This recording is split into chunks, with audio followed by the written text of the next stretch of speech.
Poco baru aja mengeluarkan dua produk barunya di Indonesia, yaitu Poco F5 dan Poco X5 Pro 5G.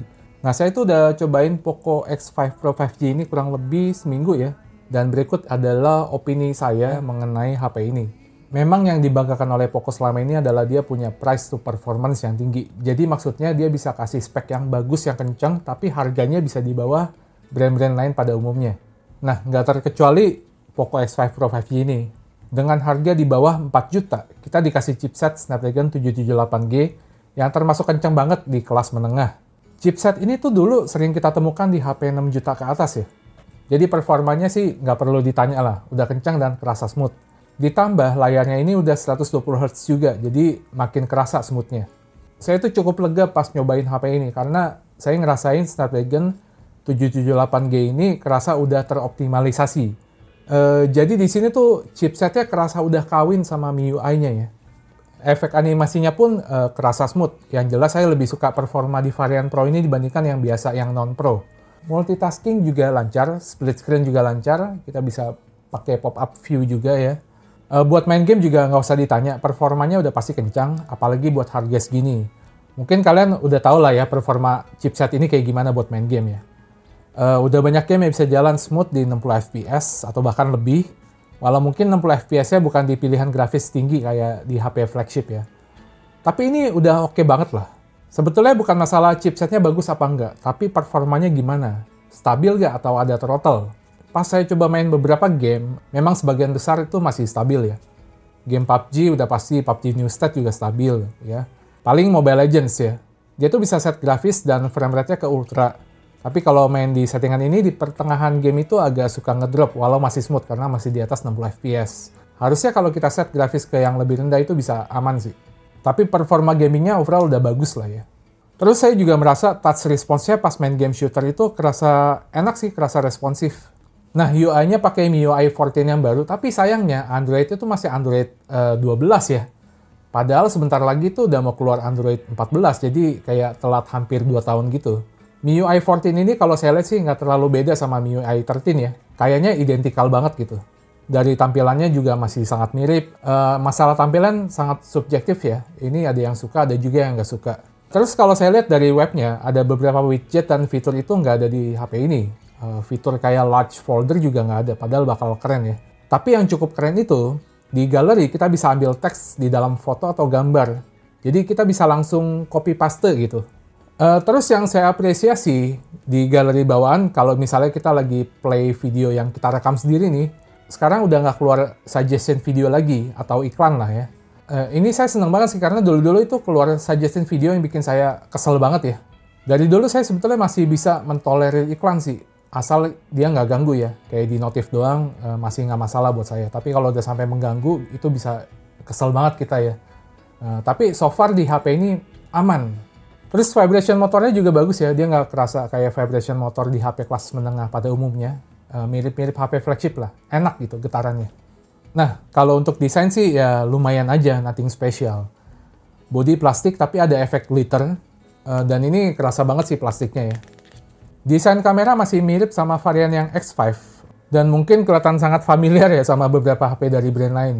Yang beda dari X5 biasa, bodi belakangnya kali ini rata dengan frame. Kalau X5 kemarin kan ada sedikit lengkungan gitu. Oke, dia desainnya mengotak, tapi di sini layarnya itu sedikit maju dari frame ya. Masih belum rata dengan frame gitu. Jadi kerasa kayak sedikit kurang premium sedikit doang. Tapi ini sangat wajar lah untuk harga segini ya. Jadi ini minor banget. Untungnya bezel layarnya itu termasuk tipis, apalagi mengingat harganya dan kelihatan cukup simetris ya. Jadi bagian dagunya itu juga tipis. Jadi menurut saya desain layarnya itu juga keren banget sih untuk harga segini ya. Saya sebetulnya impress sama layarnya. Dia tuh pakai Flow AMOLED. Warnanya itu cukup vivid ya, jadi saturasinya tuh lumayan tinggi, tapi nggak tinggi banget. Dan itu enak banget dilihat di mata kita, nyaman gitu ya. Dia udah 10-bit juga, jadi warnanya kaya dan color space-nya itu udah DCI-P3 ya. Jadi spektrum warnanya lebih luas lagi. Terus udah smooth juga. Brightness-nya lumayan, walau kalah cerah dibanding HP-HP Samsung yang baru misalnya. Dan yang agak bikin saya nggak nyangka nih, pas saya tes dia tuh punya fitur yang mirip Vision Booster-nya Samsung.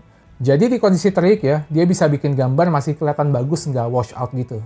Jadi ada proses tone mapping-nya lagi. Terus dia juga support HDR dan formatnya itu ada Dolby Vision sama HDR10 Plus ya. Dan Dolby Vision itu nggak gratis ya setahu saya, harus bayar lisensi gitu. Jadi mantap sih, harga HP-nya murah tapi ada Dolby Vision.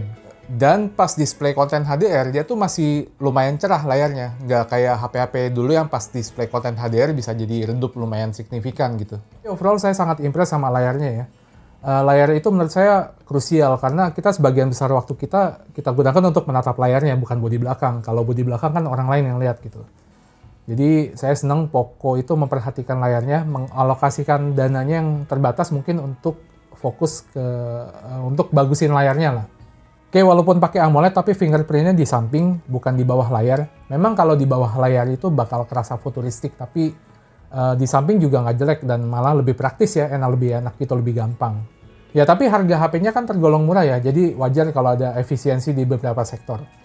Oke, di sektor kamera, HP ini pakai setup triple kamera. Ada kamera utama 108 megapiksel, ada kamera makro 2 megapiksel, dan Poco masih berani kasih ultrawide 8 megapiksel. Sekarang HP 3 jutaan itu udah jarang dikasih kamera ultrawide ya. Hasilnya sih surprisingly saya suka. Saya suka dengan reproduksi warnanya yang vivid tapi nggak sampai lebay, nggak sampai oversaturated gitu. Dan ini lebih vivid dibandingkan Poco F5 yang lebih cenderung netral gitu ya. Kontras juga terlihat pas.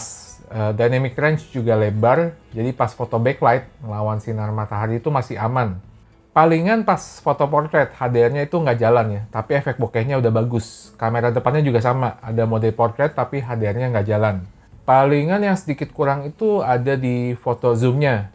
HP ini memang nggak ada lensa tele ya, tapi kan sekarang udah bisa dibikin tajam lewat computational photography atau software-nya. Jadi banyak HP yang walaupun nggak ada tele tapi zoom-nya masih bagus. Sebetulnya ini udah lumayan, tapi masih kalah sama pesaingnya. Contohnya kalau saya adu zoom sama Realme 10 Pro ya, kelihatan banget Realme lebih tajam. Kalau Poco kayak digital zoom biasa.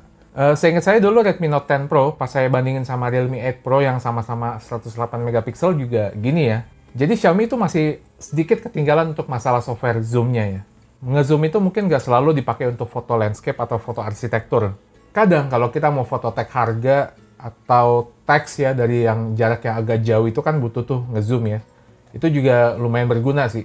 Kamera ultrawide-nya menurut saya udah sangat lumayan. HP di bawah 4 juta masih dikasih ultrawide resolusi megapiksel ini menurut saya udah mantep banget sih. Ketajaman dan detail masih oke. Dynamic range juga lumayan lebar walau nggak selebar kamera utamanya.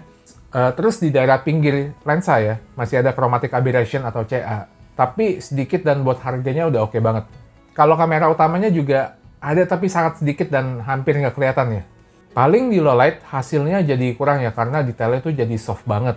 Untungnya night mode-nya itu bisa dipakai untuk kamera ultrawide-nya karena di varian X5 non Pro yang kemarin itu nggak bisa. Dia cuma bisa di kamera utamanya. Dan improvement-nya bisa kalian lihat sendiri ya, ini kelihatan signifikan banget bedanya. Terutama dari bagian detailnya ya. Kalau kamera utamanya di kondisi low light itu bagus, tanpa night mode pun hasilnya udah bagus. Masih tetap tajam dan noise juga minim. Dynamic range pun lebar ya, apalagi kalau kita pakai night mode-nya. Kalau saya lihat-lihat lagi, hasil fotonya sih overall jauh lebih bagus dibandingkan Poco X5 yang biasa. Bahkan mungkin lebih bagus dibandingkan Poco F5 ya. Tapi ini masih feeling doang, karena saya belum coba compare side by side dan Poco F5 saya baru coba sebentar doang. Kamera selfie-nya beresolusi 16 megapiksel, hasilnya sih bagus ya. Hasil perekaman videonya juga bagus, ultrawide-nya di kondisi terang masih lumayan banget. Dynamic range juga lebar, dia tuh bisa rekam hingga resolusi Full HD 30 fps. Paling pas masuk ke low light aja kelihatan soft detailnya.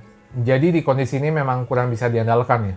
Kalau kamera utamanya menurut saya sih termasuk bagus di kelasnya. Resolusi bisa hingga 4K 30 fps dan di Full HD bisa rekam hingga 60 fps.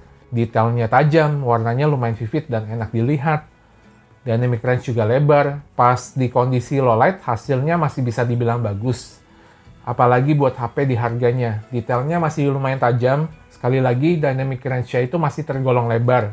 Tapi mungkin belum selebar HP flagship. Tapi ini sangat wajar ya. Kalau kamera selfie-nya bisa rekam hingga Full HD 60 fps. Dan bagus juga hasilnya. Ada video stabilisasi. Dan yang saya suka, stabilisasinya itu jalan di semua resolusinya. Di Full HD 60 fps dan 4K juga bisa jalan. Dan masih ada fitur steady video lagi. Atau kayak super steady lah. Hasilnya itu lumayan, tapi seringkali masih ada jittery effect lah. atau kayak efek jidat-jidut gitu ya kalau kalian perhatikan. Speakernya stereo dan ada fitur Dolby Atmos, kualitasnya lumayan. Belum crispy banget tapi masih lumayan ya. Terus masih ada audio jack di atas ini dan tentunya ada infrared sensor. Dan ada NFC juga.